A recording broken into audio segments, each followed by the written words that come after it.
Hello, I am Elsie. This is my Module 8 case study over Get This Child Out of My Room.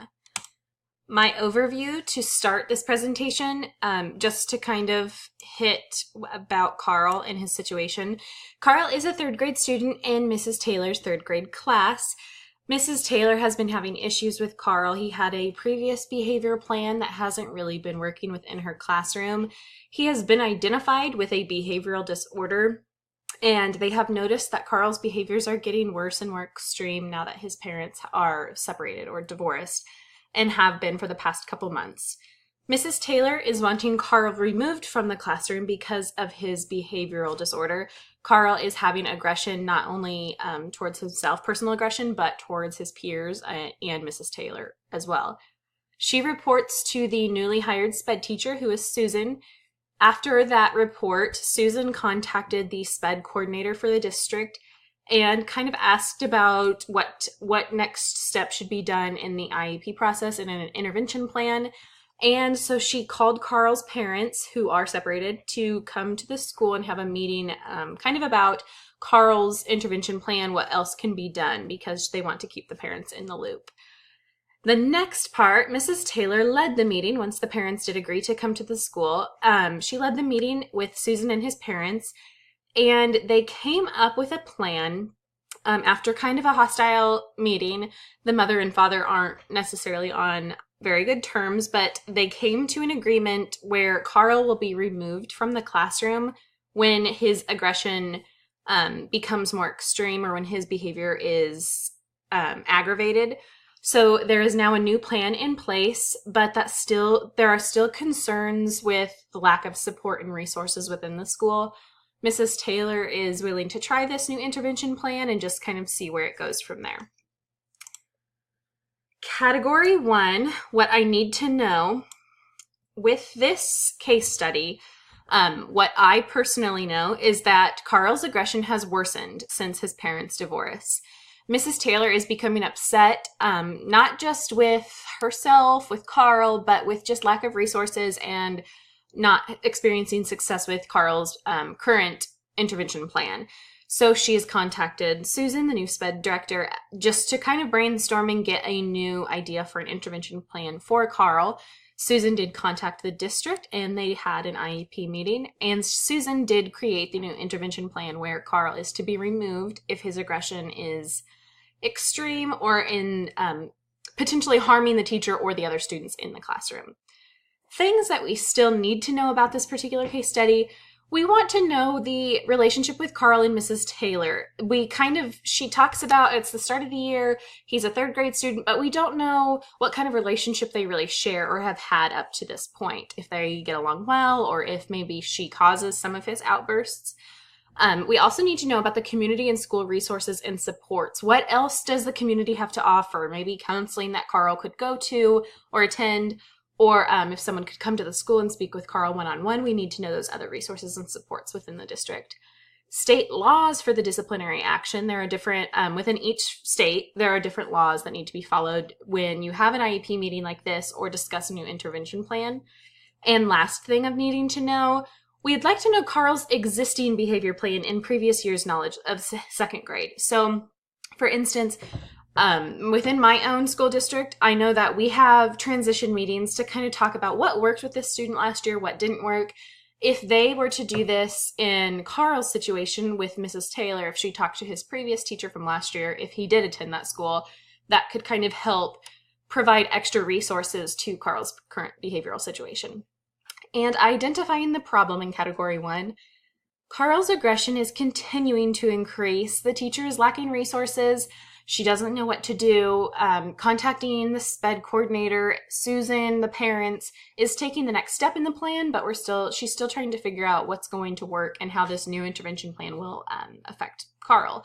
And then the communication and support for Carl at home, it's almost non-existent. His mom even admitted to lack of social interaction with Carl because she's having to take on extra roles after this divorce. So there's other factors aside from the school that are affecting Carl's behavior. Within category 2, the proposed plan of action. So I suggest plans for action We always, no matter what, need to ensure the safety of students and staff. So if Mrs. Taylor was put in a position where she felt unsafe, and most definitely her children felt unsafe, something needs to be done with Carl immediately to protect all of the other stakeholders involved. The next plan of action would be enhance the relationship with Carl with the use of resources and support. So like I said in the previous slide, if there's something else within the community that can come and support Carl and kind of provide a nurturing environment where he can feel safe, maybe that could help enhance that relationship. And Mrs. Taylor could also use a checklist. There are some behavior plans I have used myself where you are constantly checking every hour or every 30 minutes about what maybe has Carl done a great job this past hour. If not, what could have been the triggers? This was a nice checklist just to kind of go through. The third thing for plan of action, review Carl's intervention plan and observe him in the classroom. Maybe there's some things in the classroom that are setting him off that could be prevented. And finally, for plan of action, find supports for Carl, including those community resources and school resources. Sometimes using brain breaks like a Go Noodle could help bring him back, just to have that extra time of, I don't have to do anything educational right now. I can kind of get all of my issues out and then kind of regroup and get back to work. Appropriate strategies used for this plan of action could consist of constant communication involving the parents every day. Here's how Carl's day was. Maybe try and give him a reward when he goes home.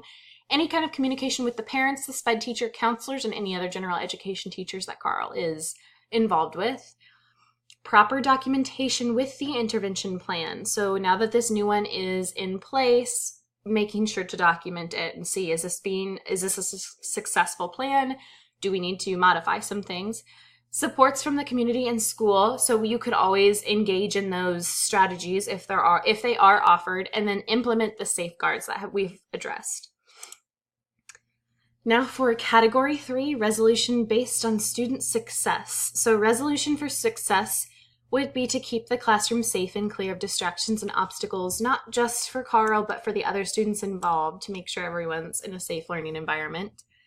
And implement cool down space, buddy rooms, etc.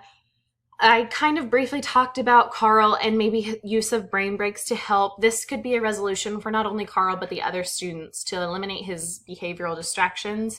Maybe Carl could use a buddy room or a calm down space to collect himself, and the other students wouldn't be affected as often.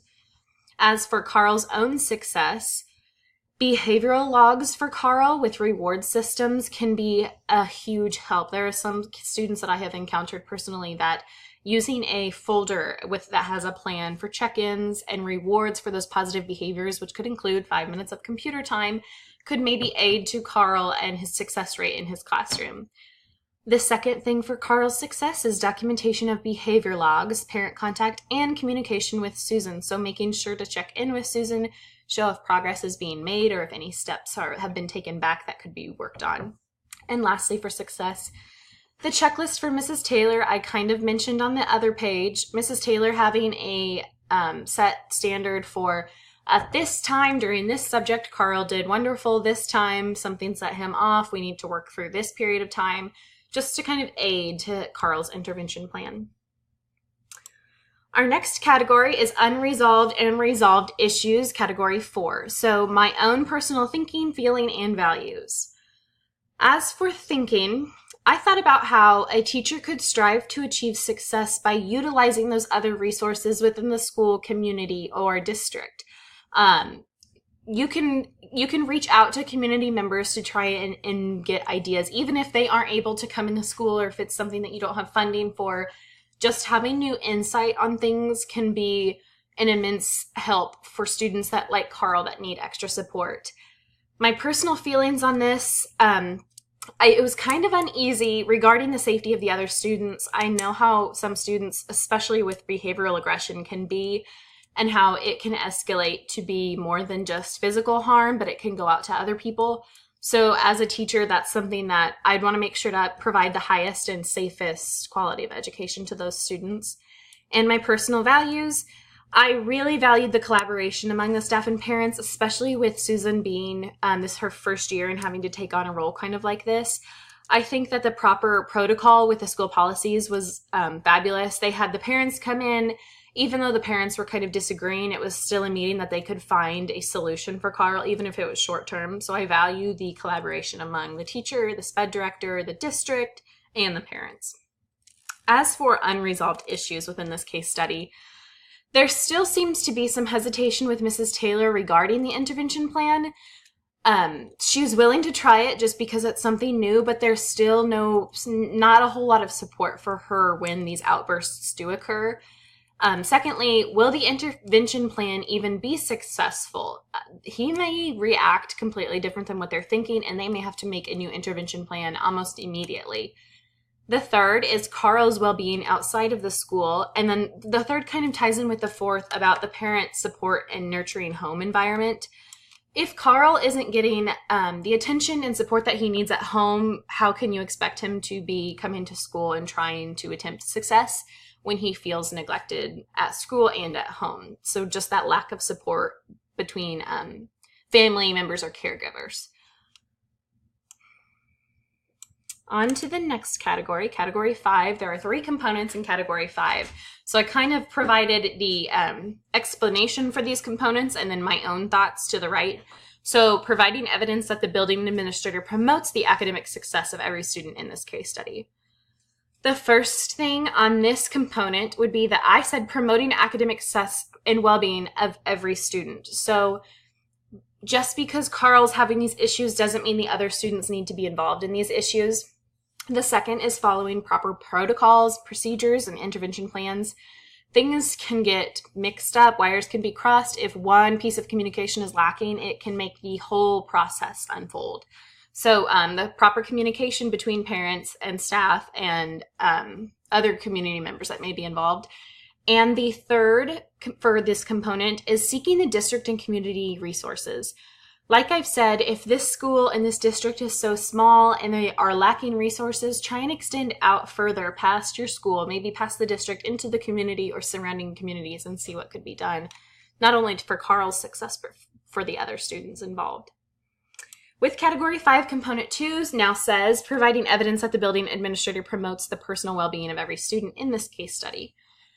For my examples on the right, the first one I listed was providing stable and safe supportive environments for all the students, making them feel okay in their classroom and their surroundings. They want to learn and they feel safe in their learning process. Creating the opportunities for social and emotional engagements. So if this is happening and students are being overlooked because of Carl needing more resources, students could have extra time to build relationships without having to worry about Carl's behaviors. And the last thing I said was the least restrictive environment for those students. Component 3 now of category 5 says providing evidence that the building administrator enhances instructional capacity. For my reactions to this, the first one I said was removing distractions and obstacles. I've said this before in the previous slides, but making sure that the students are still going on with their day as normal as possible and trying to let those students have success, even with Carl's behavior. I'm gonna move this over here just so you can see for right now. On the right side, again, number 2, empowering and encouraging all teachers to feel comfortable. Obviously, Mrs. Taylor has some hesitation, but she's willing to see how far she can go with that before she needs extra support. So that can kind of help, but you need to provide those teachers with that support. And the third, allow for collaboration from students to students. They need to have that social interaction from students to teachers. Maybe Carl and Mrs. Taylor just need 5 minutes of alone time during the day to build that relationship, or just teacher to teacher time where they can observe even just the same teachers in the building, but the different classes to see how they handle different behavioral problems. And the last slide I included in this presentation is just my standards. I will kind of move this over here. Hopefully you can still see through that. These are the standards that I thought addressed my, my slides of my case study. So thank you for watching this presentation.